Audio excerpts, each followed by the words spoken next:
ವಿಶೇಷ ಕಾರ್ಯಕ್ರಮಕ್ಕೆ ಸ್ವಾಗತ. ನಾನು ಶಂಶೀರ್ ಬುಡೋಳಿ.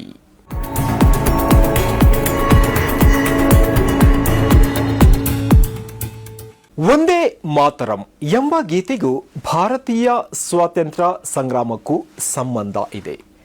ಬಂಗಾಳದ ಸನ್ಯಾಸಿ ದಂಗೆಯಿಂದ ಪ್ರೇರಣೆ ಪಡೆದು ಬಂಕಿಮಚಂದ್ರ ಚಟರ್ಜಿ ಇವರು ಬರೆದಂತಹ ಆನಂದ ಮಠ ಕಾದಂಬರಿಯಲ್ಲಿ ಮೊದಲು ಕಾಣಿಸಿಕೊಂಡದ್ದೇ ಈ ಒಂದೇ ಮಾತರಂ ಗೀತೆ.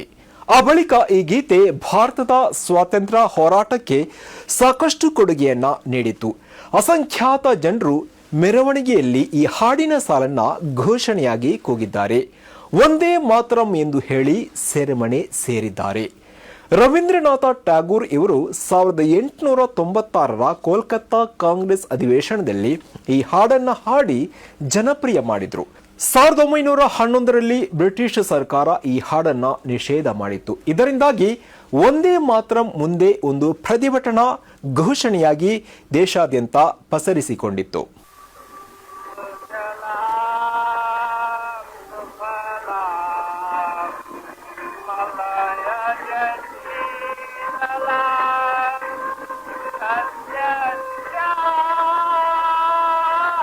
ಹೀಗೆ ಸ್ವಾತಂತ್ರ್ಯ ಹೋರಾಟದ ಸಂಕೇತವಾಗಿದ್ದ ಈ ಹಾಡಿನ 150ನೇ ವರ್ಷವನ್ನ ನಮ್ಮ ಈ ದೇಶದ ಲೋಕಸಭೆಯಲ್ಲಿ ಸ್ಮರಣೆ ಮಾಡಬೇಕಾದದ್ದು ಹೇಗೆ?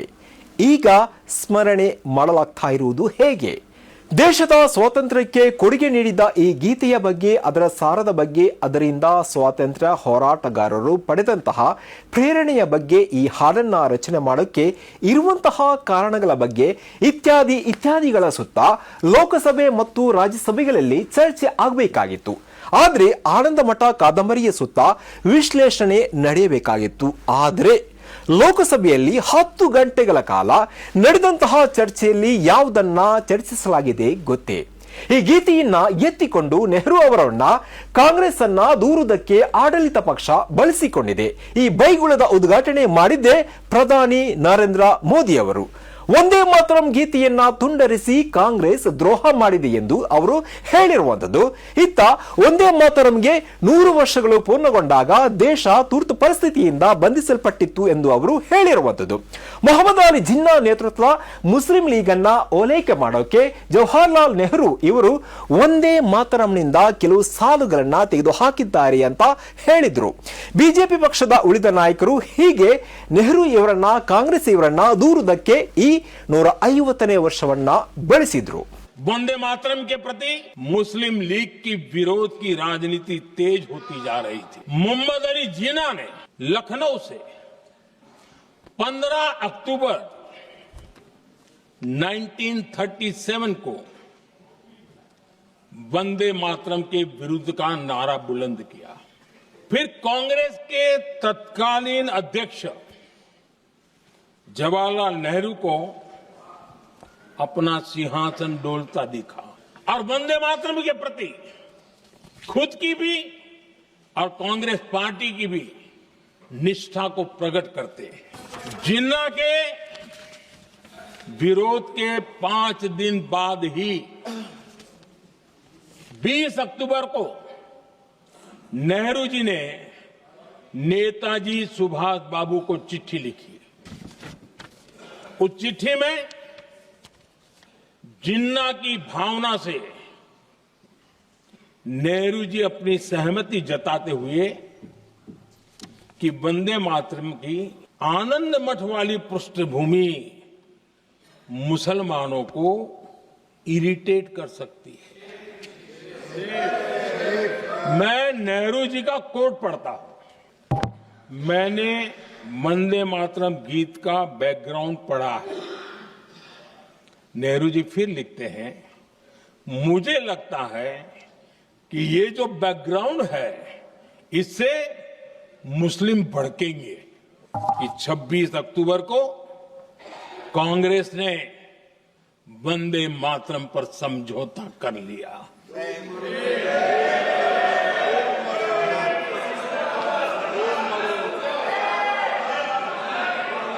वंदे मातरम के टुकड़े करने के फैसले में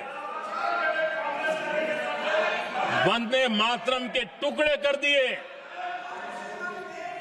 उस फैसले के पीछे नकाब ये पहना गया।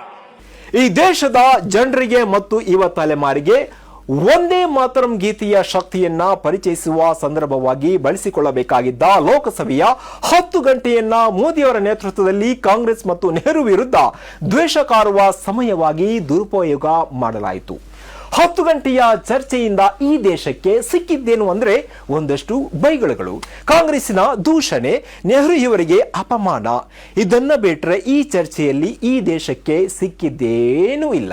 वंदे मातरम के प्रति कांग्रेस के तत्कालीन अध्यक्ष जवाहरलाल नेहरू को अपना सिंहासन डोलता दिखा कि नेहरू जी और वंदे मातरम के प्रति खुद की भी और कांग्रेस पार्टी की भी निष्ठा को प्रकट करते हैं। नेहरू जी फिर लिखते हैं, मुझे लगता है कि ये जो बैकग्राउंड है इससे मुस्लिम भड़केंगे। पूरा देश हतप्रभ था, पूरा देश हैरान था, लेकिन देश का दुर्भाग्य कि 26 अक्टूबर को कांग्रेस ने वंदे मातरम पर समझौता कर लिया।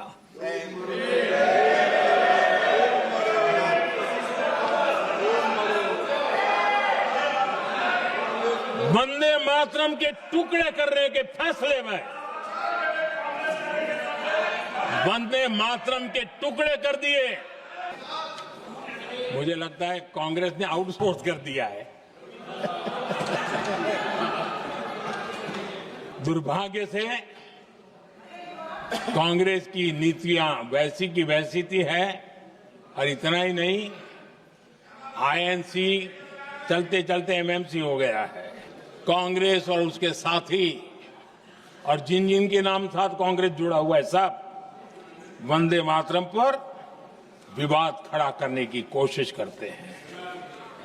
ಇದೇ ಸಂದರ್ಭದಲ್ಲಿ ಇಂಡಿಗೋ ವಿಮಾನದ ಅವ್ಯವಸ್ಥೆಯಿಂದ ಈ ದೇಶದ ಸಾವಿರಾರು ನಾಗರಿಕರು ಸಂಕಟ ಪಡ್ತಾ ಇದ್ದಾರೆ. ಏರ್ಪೋರ್ಟ್ನಲ್ಲಿ ಹಲವು ದಿನಗಳಿಂದ ಮೂಲಭೂತ ಸೌಲಭ್ಯ ಇಲ್ಲದೆ ತೊಂದರೆಯಲ್ಲಿದ್ದಾರೆ. ಇನ್ನೊಂದು ಕಡೆ ಗೋವಾದಲ್ಲಿ ರಾತ್ರಿ ಕ್ಲಬ್ನಲ್ಲಿ ಉಂಟಾದಂತಹ ಅಗ್ನಿ ಅನಾಹುತದಲ್ಲಿ 25 ಮಂದಿ ಸಾವನ್ನಪ್ಪಿದ್ದಾರೆ. ಆ ನಿಶಾ ಕ್ಲಬ್ನ ಮಾಲೀಕರು ದೇಶ ಬಿಟ್ಟು ಪರಾರಿಯಾಗಿದ್ದಾರೆ. ಆದರೆ ಈ ಯಾವುದರ ಬಗ್ಗೆಯೂ ಕೇಂದ್ರ ಸರ್ಕಾರಕ್ಕೆ ಯಾವ ಟೆನ್ಷನ್ ಇಲ್ಲ.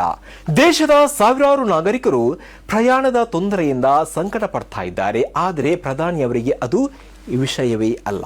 ಅದರ ಬದಲು ಒಂದೇ ಮಾತರಂನಿಂದ ಯಾವ ಸಾಲನ್ನ ಯಾರು ಕಿತ್ತು ಹಾಕಿದ್ರು ಹೇಗಂತ ಆ ನೆಹರು ಇಲ್ಲದ ಪಾರ್ಲಿಮೆಂಟ್ನಲ್ಲಿ ಕುಳಿತು ಬಿಜೆಪಿ ಸಂಸದರು ಮಾತನಾಡ್ತಾ ಇದ್ದಾರೆ. ಸಾವಿರಾರು ಇಂಡಿಗೋ ವಿಮಾನಗಳು ಹಾರಾಡದೆ ವಿಮಾನ ನಿಲ್ದಾಣದಲ್ಲಿ ಮಲಗಿದೆ. ಅವುಗಳ ಬಗ್ಗೆ ಚಕಾರ ಎತ್ತೋಕೆ ಈ ಸಂಸದರಿಗೆ ಸಾಧ್ಯವಾಗ್ತಾ ಇಲ್ಲ. ಅಚ್ಚೇ ದಿನ್ ಕೊಡ್ತೀವಿ ಅಂತ ಹೇಳಿ ಅಧಿಕಾರಕ್ಕೆ ಬಂದವರು ಈಗ ಕೊಡ್ತಾ ಇರುವುದನ್ನ ನೋಡಿದ್ರೆ ಇವರಿಗಿಂತ ಮೊದಲಿನ ಸರ್ಕಾರವೇ ಹೆಚ್ಚು ಉತ್ತಮವಿತ್ತು ಎಂದು ಹೇಳುವಂತಹ ಪರಿಸ್ಥಿತಿ ಈಗ ನಿರ್ಮಾಣ ಆಗಿದೆ. ಇದುವೇ ಈ ಹೊತ್ತಿನ ಸನ್ಮಾರ್ಗ ವಿಶೇಷ. ನಿರಂತರವಾಗಿ ನೋಡ್ತಾ ಇರಿ ಸನ್ಮಾರ್ಗ ನ್ಯೂಸ್, ಸುದ್ದಿಗಳ ಸಂತೆಯಲ್ಲಿ ಸತ್ಯದ ಮೊಂಬತ್ತಿ.